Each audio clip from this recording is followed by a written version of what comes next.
Bueno, una vez más, feliz noche para todos, bienvenidos y vamos a dar inicio. Con nosotros nuestro hermano, el maestro Rafael Castellón. Buenas noches, hermano Jota, y a cada uno de los hermanos que están hoy conectados en esta clase de hoy, bien hermosa, por cierto, que Dios sé que nos va a ministrar hoy a través de su palabra y su Santo Espíritu. Vamos a ver el tema de hoy, hermano Jota, un tema muy interesante. Israel pide rey. Conversamos y vale la pena hacer un pequeño recordatorio de una palabra que hablábamos al inicio de este libro y era la palabra transición. Hablábamos que la transición es aquel periodo donde se preparan los ambientes para el cambio de estatus, cambio de gobierno, cambio de situación, por decirlo así. Y bien sabemos que el libro de los jueces habíamos designado a través del estudio de la palabra de Dios que tenía un gobierno de anarquía, y suena como contradictorio porque en realidad no había gobierno. O sea, dice que cada quien hacía lo que bien le parecía porque no había un rey que delegara o que hablara de parte de Dios, sino que el pueblo hacía lo malo, Dios levantaba un juez, lo libertaba y ellos volvían otra vez a hacer lo malo. Hasta que de pronto aparece el último juez del pueblo de Israel y uno de los primeros profetas o el primer profeta, por decirlo así, quien es Samuel. Vimos la historia de Samuel y hoy vamos a entrar nosotros entonces ya aquella transición tomando forma de alguna manera, tomando forma con la elección del primer rey de Israel. Qué importante, amados hermanos, qué interesante que hoy vamos a entrar nosotros en este tema. ¿Cómo fue que Israel entró en el periodo de la monarquía? Que es lo que vamos a comenzar a ver a partir de hoy en adelante, la monarquía. Ya ese es otro estatus de gobierno, es otra manera de gobernar. Es yo gobernando a través de un rey, alguien que él coloca allí en el trono terrenal, pero que debe de dejarse dirigir por Dios para que el pueblo le vaya bien.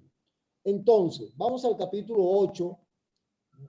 Comienza hablando la palabra del Señor en los primeros 3 versículos de los hijos de Samuel. Qué tremendo. Hablábamos de los hijos de Elí, que robaban las ofrendas, se acostaban con las mujeres, y podíamos decir nosotros en aquel entonces que Elí había sido un hombre de mano muy floja para corregir a sus hijos. No había tenido el carácter suficiente para corregirlos y disciplinarlos y, si es caso, sacarlos del cargo, porque aunque ellos estaban ministrando las cosas de Dios, no estaban en el nivel adecuado, mucho menos Elí. Vamos a ver el caso de Samuel, que es un hombre recto, que hemos hablado, que es un hombre que más adelante dice la palabra de Dios, que ninguna palabra de Samuel cayó en tierra. Fue un hombre intachable delante del pueblo, un hombre que desde niño, aún desde el vientre, aún antes de estar en el vientre de su madre, ya estaba prometido para servir a Dios. A usted recuerdan la oración que hizo Ana en el capítulo 1 de este libro. ¿Okay? Dice la palabra de Dios: aconteció que habiendo Samuel envejecido, puso a sus hijos por jueces sobre Israel. Y el nombre de sus hijos primogénitos fue Joel, y el nombre del segundo Abías. Y eran jueces en Berseba. Pero no anduvieron los hijos por los caminos de su padre, antes volvieron tras la avaricia, dejándose sobornar y pervirtiendo el derecho.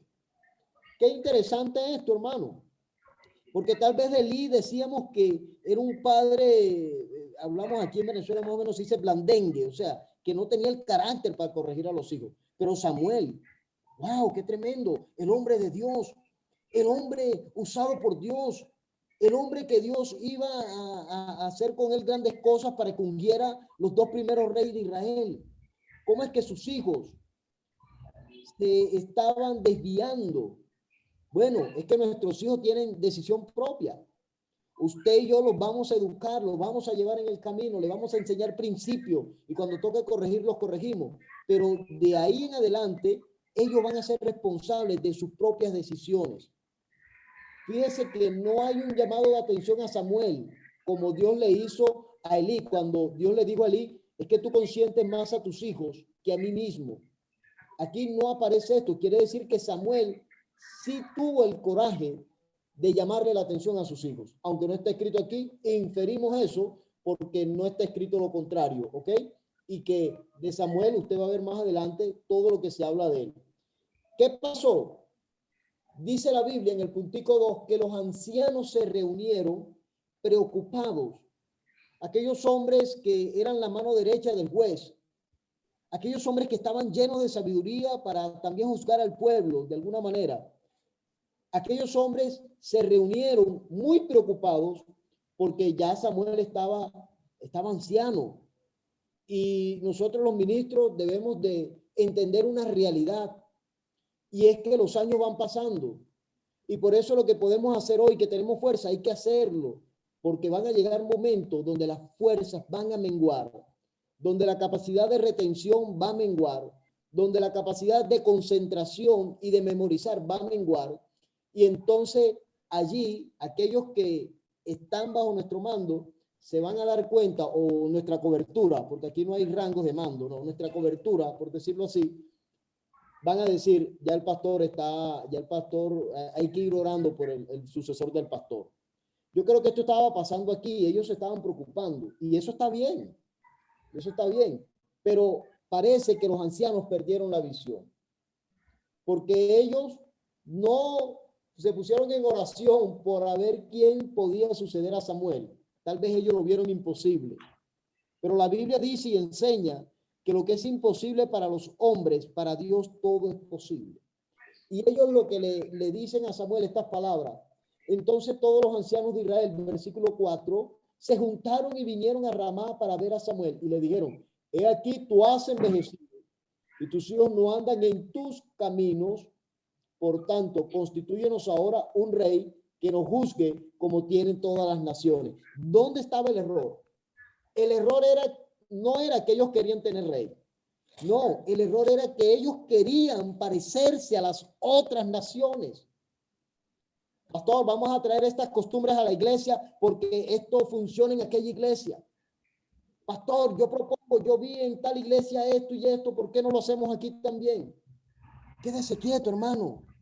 Cada uno de nosotros tenemos visiones distintas dadas por Dios en un solo trabajo, que es predicar el evangelio, que es preparar a los ministros. Pero Dios a cada pastor y a cada líder le va a dar una visión diferente, con una meta igual, por decirlo así, con una meta en común, es la palabra. Entonces ellos no ofendieron a Dios porque pidieron rey. La ofensa estaba en esa palabra, como las otras naciones. Vaya, hermano, qué tremendo. La nación de Dios queriéndose parecer a las naciones del mundo. La nación que Dios había escogido queriendo parecer a las naciones paganas. Una nación que no tenía nada que envidiar. Tenía la ley, tenía los pactos, tenía las promesas, tenía el Dios todopoderoso, pero ellos querían parecerse a las otras naciones. Muchas veces eso nos pasa a nosotros. Nos quejamos. Oye, pero aquí no hay esto, pero yo no entiendo. Si yo fuera el pastor, yo hiciera esto, yo hiciera lo otro. Si yo fuera el maestro de las clases de los lunes, yo diera la clase en otro tono de voz. Si yo fuera ese maestro, yo tuviese una mejor vocalización, yo tuviera la neurología, fuera mejor lo que yo usara mi estrategia. Cada quien recibe lo que necesita y lo que Dios, o a la manera que Dios nos va a usar, hermano. El pecado está en que a veces queremos parecernos a otros, y aquí tenemos que parecernos a Cristo. Hablando de lo personal, aunque en la clase estamos hablando de una nación, pero lo traigo a lo personal. San Pablo dijo estas palabras, 1 Corintios 11:1, sé imitadores de mí. Si dejáramos el versículo hasta allí, dijéramos, wow, San Pablo tenía el ego un poco elevado, pero San Pablo sigue diciendo estas palabras, como yo de Cristo. Menguó para que Cristo saliera. Este pueblo no fue capaz de menguar para que su Dios fuera exaltado. Ellos exaltaron a las otras naciones. Dice la palabra del Señor que Samuel se fue herido. Puntito número 3. Samuel se fue herido, hermano. Pero no agradó a Samuel estas palabras, versículo 6, que dijeron, danos rey que nos juzgue. Y Samuel oró a Jehová. Y Dios respondió a Samuel. Y Dios le dijo, tranquilo, Samuel, a ti no te han desechado, me han desechado a mí. Porque ellos no solamente estaban anhelando ser como las otras naciones, sino tener su culto religioso como las otras naciones, porque ellos estaban impregnados de idolatría. Aunque en el periodo que Samuel estuvo como juez, logró erradicar eso, pero en sus corazones, en lo más profundo del corazón, estaba la idolatría sembrada allí, y Dios lo sabía. Y por eso Dios le dice a Samuel, quédate tranquilo, escúchalo, pero haz algo, Samuel, dile lo que va a pasar cuando tengan rey, que es el tercer punto que tenemos allí, del versículo 10 al 22, que lo voy a resumir aquí. Samuel le dice, mira, si ustedes llegan a tener un rey, ustedes le van a pasar esto, él va a tomar a sus hijos para la guerra, a las jóvenes las va a llevar para allá para que muelan, y todos van a ser esclavos, sus tierras tendrán que pagar impuestos, todos van a trabajar para ese rey. O sea, le estaba diciendo que iban a pasar a ser esclavos de alguien. Pero ellos dijeron, no nos importa. No nos importa. Nosotros queremos ser como las otras naciones. Oye, qué palabra, ¿verdad? Qué palabras que yo creo que el corazón de Dios se entristece cuando escucha esas palabras en nosotros. Es que esto no salva ni condena. Es que eso, hermano, eso no, o sea, porque eso lo hacen en otras iglesias, eso lo hacen en otras denominaciones, eso lo hacen, que lo hagan en otro lado. Pero si nosotros estamos guiados por la palabra de Dios, no tenemos, amados hermanos, que envidiarle nada ni a nadie. Y amamos a todos los hermanos que están tras de la cruz del Calvario, llámese de cualquier denominación, llámese pentecostal, llámese adventista, llámese unitario, llámese como se quiera llamar, pero si está atrás de la cruz del Calvario, le amamos y le apoyamos su visión. Pero lo que Dios nos ha dado a nosotros como iglesia local, es allí donde tenemos que trabajar.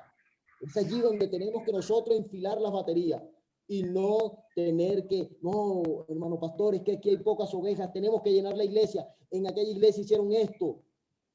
Quédese tranquilo. La Biblia dice, cito Hechos 2, no sé por qué hablo de estas cosas, pero dice Hechos 2 así la palabra, que Dios añadía cada día lo que habían de ser salvos. Es Dios. Cuando una iglesia se conduce en amor, cuando una iglesia muestra la vida de oración, cuando una iglesia, dice en Hechos 2, que perseveraban en la doctrina de los apóstoles, cuando estudia la palabra, cuando comparten el pan, cuando cumplen con las necesidades de los hermanos, es allí donde Dios agrega las almas. Pero ellos, estos hombres, volviendo al pueblo, dijeron, versículo 20, mira lo que dice, y nosotros seremos también como todas las naciones, bendito sea Dios. ¿Por qué querían ser como las otras naciones que tenían otros dioses paganos? ¿Por qué? Nosotros queremos ser como las otras naciones y nuestro rey nos gobernará y saldrá delante de nosotros y hará nuestras guerras. Y oyó Samuel todas las palabras del pueblo y las refirió en oído de Jehová. Y Jehová dijo a Samuel, oye su voz y pon rey sobre ellos. Entonces dijo Samuel a los varones israelíes de Israel, idos cada uno a vuestra ciudad. Y ahora entramos en el capítulo 9. Hasta allí quedamos que el pueblo decidió pedir rey como las otras naciones. El problema era que se querían parecer a otros. Aquí tenemos que parecernos a Jesús y al pueblo de Dios. Dice la Biblia en el capítulo 9, aparece de repente un escrito que dice que había un varón valeroso llamado Cis y que tenía algunos hijos. Y parece que Cis tenía unas asnas que se le perdieron. Y mandó a su hijo Saúl, del cual se dice que era muy hermoso. Lo mandó a buscar esas asnas. Y Saúl no va solo, sino que se lleva un siervo con él. Y sale Saúl a buscar sus asnas. Escuche bien, hermano. Estaba buscando unas asnas. Él no salió a buscar reinado. Él no salió a buscar la unción de Dios. Él no salió a buscar un lugar. Tal vez tú has llegado a la iglesia y tú fuiste a buscar a Cristo y lo encontraste y hoy lo tienes en tu corazón. Pero Dios te tiene un ministerio. Dios te tiene dones, talento. Dios te tiene un lugar dentro de la iglesia. Saúl salió a buscar asnas y dice que no las encontró. Y de repente él se paró y dijo a su criado, mira, vamos a devolverme porque mi padre debe estar preocupado por nosotros. Ya seguro se olvidó de las asnas. Qué bueno andar con gente que te invita a buscar a Dios. Porque dice la Biblia que el siervo, el criado, versículo 8, entonces volvió el criado a responder a Saúl diciendo, he aquí se halla en mi mano versículo 7, versículo 6. Él le respondió, he aquí ahora hay en esta ciudad un varón de Dios, es hombre insigne. Todo lo que él dice acontece sin falta. Vamos pues allá, quizás nos darán algún indicio acerca del objeto por el cual emprendimos nuestro camino. Aquel Saúl quería devolverse, pero aquel siervo le dijo, Señor, ya va. Vamos a buscar al hombre de Dios, que él nos va a decir dónde están estas asnas. Qué bueno tener personas que te inducen a buscar el consejo de Dios. Personas que cuando tú te desanimas, que cuando tú no quieres más nada, ellos te impulsan a buscar la presencia de Dios. Un criado. O sea que aquí no hay límite. Usted y yo podemos ser esos conductos. Usted y yo podemos ser esos canales. Usted y yo podemos ser esos puentes. Que cuando veamos a nuestros hermanos fallando, lo veamos débiles, los veamos como que están sin fuerza, podamos conducirlos a la fuente de agua, a la fuente de vida que es Jesús. Y podamos decirle, no te vayas de la iglesia. Habla, atiende, entra en oración. No te salgas de la visión que Dios tiene. Quédate aquí porque aquí hay agua de vida. Aquel hombre le dijo, vamos donde aquel hombre de Dios. Y dice la Biblia que emprendieron su camino a buscar a Samuel, el que llamaban vidente, para aquel entonces es referente a los profetas. Y fueron a buscarlo. Y ellos dicen la Biblia que subieron allá al monte donde le dijeron, allá va aquel hombre a ofrecer sacrificio hoy. Y dice también el versículo 15 que un día antes que Saúl viniese, Jehová había revelado al oído de Samuel diciendo, mañana a esta misma hora, versículo 15 y 16, yo enviaré a ti un varón de la tierra de Benjamín, el cual ungirás por príncipe sobre mi pueblo Israel y salvará a mi pueblo de la mano de los filisteos. Ya Dios le había revelado. ¿Sabe cómo se llama esto, hermano? Esto se llama la providencia de Dios.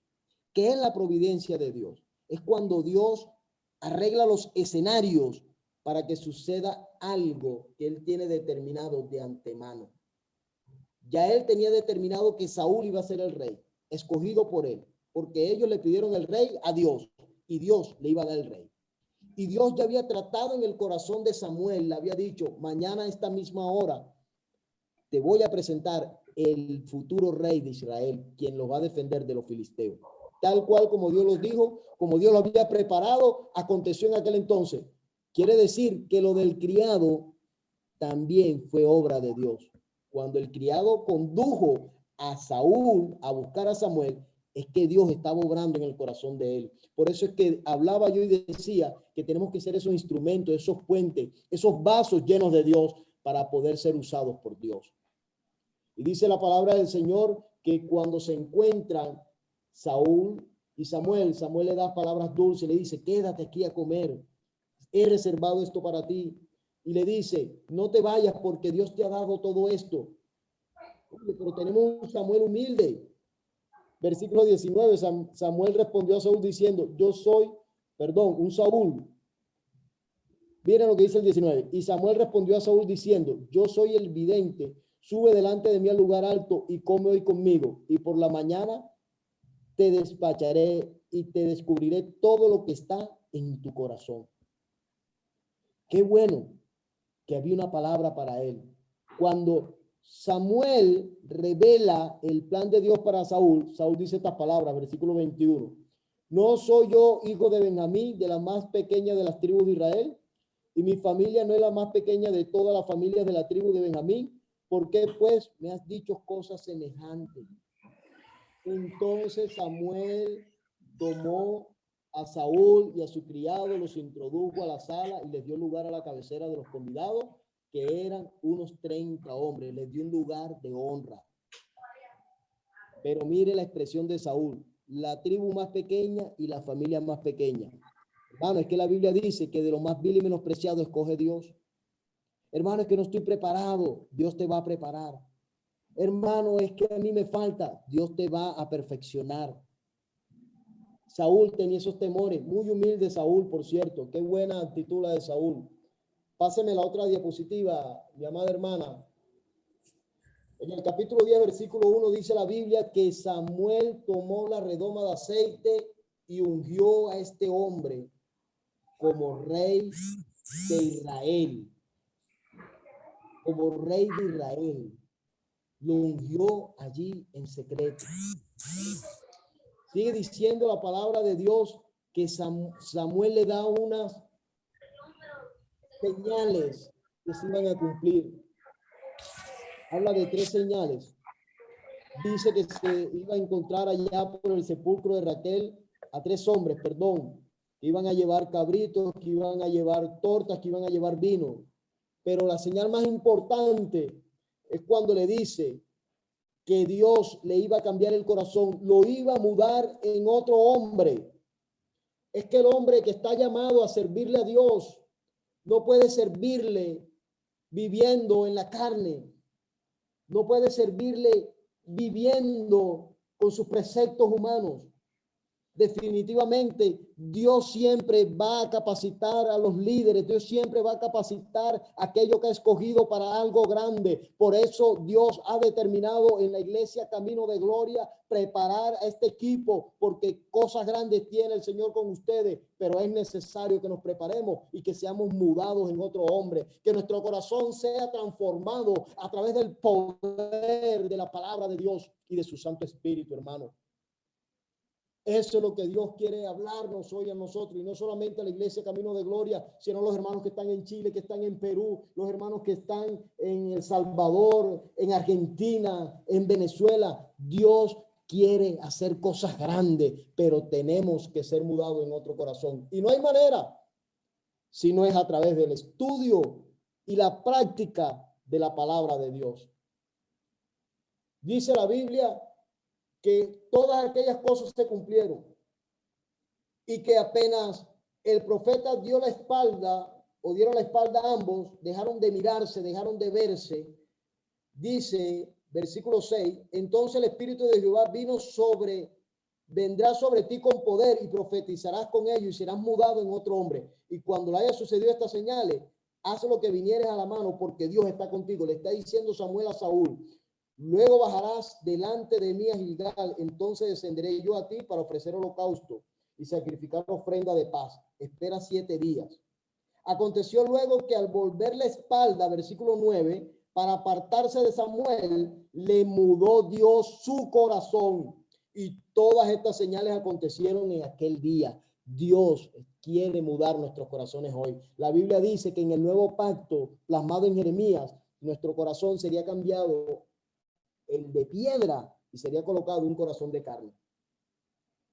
Porque es que Dios no puede trabajar con personas con corazones de piedra. Y tal vez en tu corazón y en el mío hay algunas áreas duras, rocosas, pero para eso ha venido la palabra de Dios hoy, para derribar eso y poner ahí la sensibilidad del Espíritu Santo. Sigue diciendo Samuel entre los profetas. ¡Wow! Y usted sabe, se encontró si usted leyó, porque ha debido de leer este capítulo 10, dice que se encontró con una campaña de profeta y comenzó Saúl a profetizar.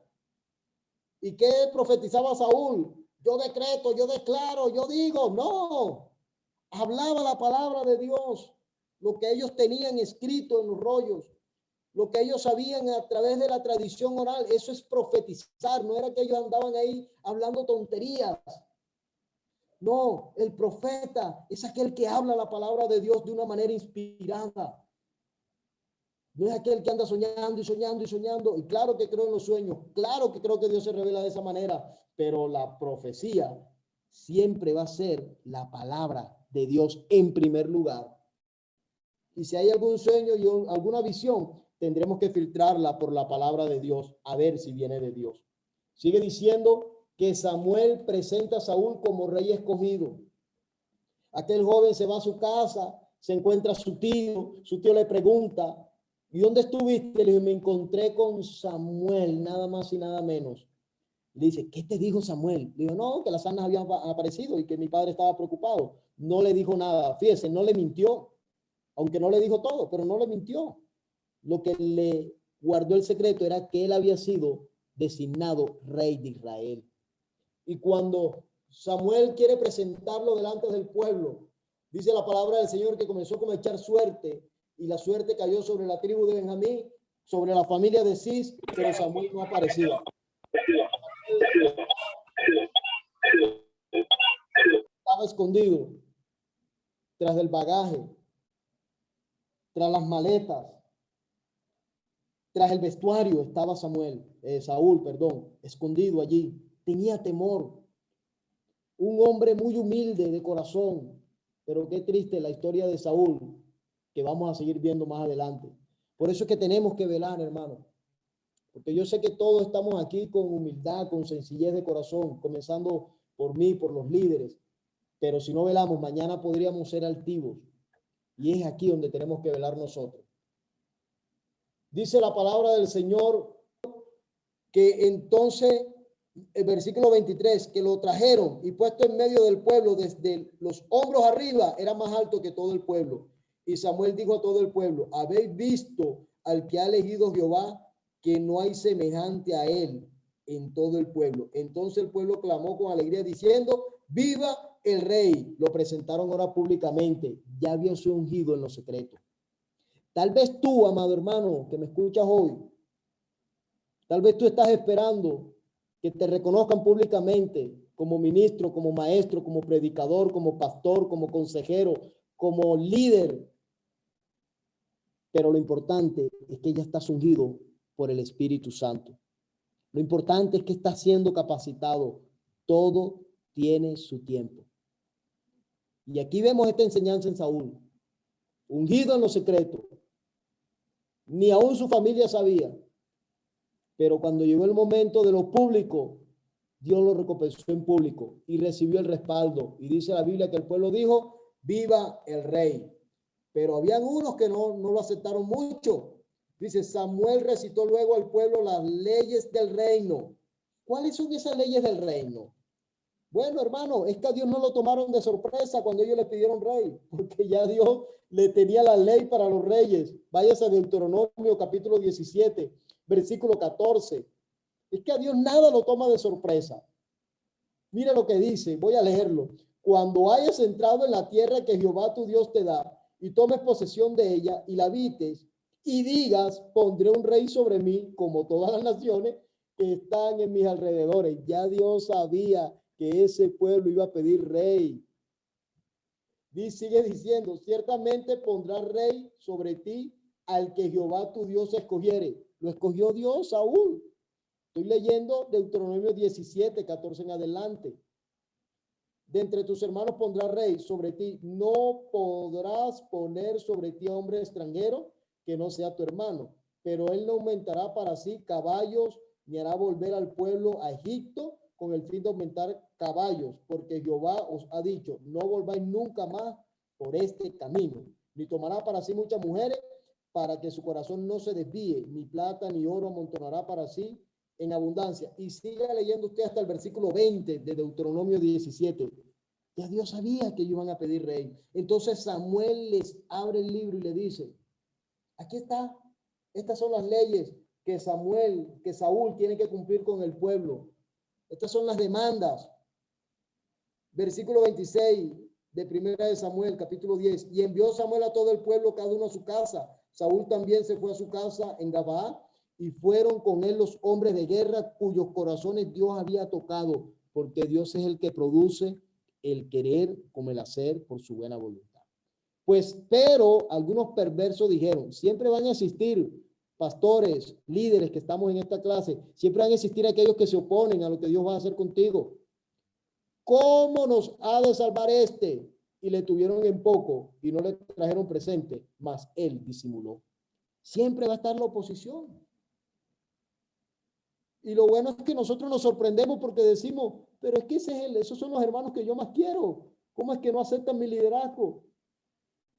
Es que son mis hermanos y son familia de paso y no aceptan mi liderazgo. Siempre van a haber gente haciendo oposición. Y es necesario, porque eso va a probar nuestro carácter. Eso nos va a enseñar a nosotros a ver a Dios, a enfilar la mirada en Jesús, a estar presente de que el que nos ha dado el lugar es Dios y que representamos a Dios. Si el mismo Dios tuvo oposición en el cielo, Satanás y la tercera parte de los ángeles se lo pusieron. Jesucristo en su ministerio terrenal tuvo opositores. Uno lo negó, el otro lo vendió, aunque el que lo negó después se arrepintió y fue restaurado, pero tuvo muchos opositores. San Pablo tuvo opositores. Pedro, ¿quién es usted y quién soy yo para no tener opositores en este camino? Hasta este entonces que hemos leído aquí, hemos visto cómo Dios actúa de una manera sigilosa pero segura, prepara los caminos y escoge los tiempos para hacer cumplir su palabra. Saúl salió a buscar unas asnas, pero volvió con la unción de rey. ¿Qué viniste a buscar tú hoy en esta clase? ¿Qué tenías tú dispuesto a escuchar hoy? ¿Qué fuiste a buscar el domingo a la iglesia? ¿Qué viniste a buscar al Santo Evangelio? No lo sé, pero sí te sé decir que Dios tiene algo mejor y más grande que lo que tú has venido a buscar. Tal vez Saúl regresó con manos vacías porque no llevó las asnas, ya la habían encontrado. Tal vez para el mundo él era un fracasado, pero lo que no sabían era que traía la unción de rey. Y hoy yo sé que Dios está confirmando unción sobre cada uno de nosotros. Yo sé que Dios hoy está hablando en nuestros corazones y nos está dando la palmada y nos está diciendo, sigue el camino, no te detengas aunque tengas oposición. Aunque te vean sin las asnas, tienes la unción del Espíritu Santo. Yo siento que Dios está ministrando esta palabra y sé que va a haber testimonio de lo que Dios ha hablado hoy, porque Dios respalda su palabra. Si yo hablo de aquí en adelante otras cosas, los hablaré como hombre, pero siento en Dios terminar aquí el tema, porque el punto está en esto. ¿Qué viniste a buscar? Tal vez no has adquirido por lo que tú viniste, pero algo sí te aseguro, hermano y hermana, si tú has creído en Jesús, no importa tu condición hoy, no importa tu debilidad, no importa el pecado que has cometido, lo importante es que le dé la espalda a ese pecado, le dé la espalda a tu error, que pidas perdón, eso es lo importante, porque la unción está sobre ti.